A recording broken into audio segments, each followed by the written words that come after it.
Hi, I'm Michele Lean, and this is Food Flip, where I'll be infusing Asian and Western flavors to create a uniquely fusion dish. And today we'll be making Porcini Chawanmushi. Now, Chawanmushi is the first Japanese dish that I ever ate. I think it was one of my childhood favorites, and it's still one of my favorites today. But instead of using dashi and mirin, we'll be using the juice from the dried porcini mushrooms. So to start with, what we'll do is soak our porcini mushrooms in some hot water. Cover it up with a plate.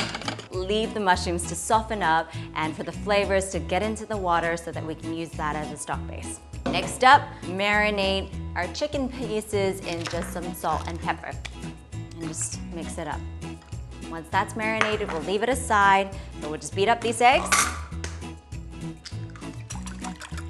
Really important tip, retain half an eggshell so you can measure out. For every egg that you have in there, you need 1.5 halves of an egg. All right. So I think my mushrooms should be ready. They've been soaking for a little while. We'll put that through a strainer. Bam, to your chopping board. I just want a rough chop. Now just my egg mixture left. This removes all the foam, so you'll get this beautiful smooth egg custard. 1.5 for every egg.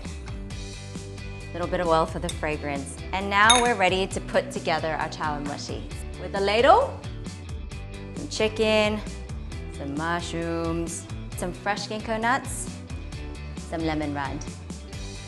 Okay, and it's ready to go into the steamer. In order to keep the egg custard absolutely perfectly flat, put a lid on it so that the condensation from the top of the pot doesn't fall into the egg mixture. Back on for about 15 to 20 minutes, depending on how many you have in there. A little bit over 20 minutes, it should be ready.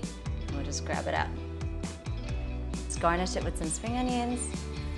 I love how the lemon rind's right at the top and it's just floating around and just absolutely beautiful. Adds a little bit of fresh color and later on flavor to the chawanmushi.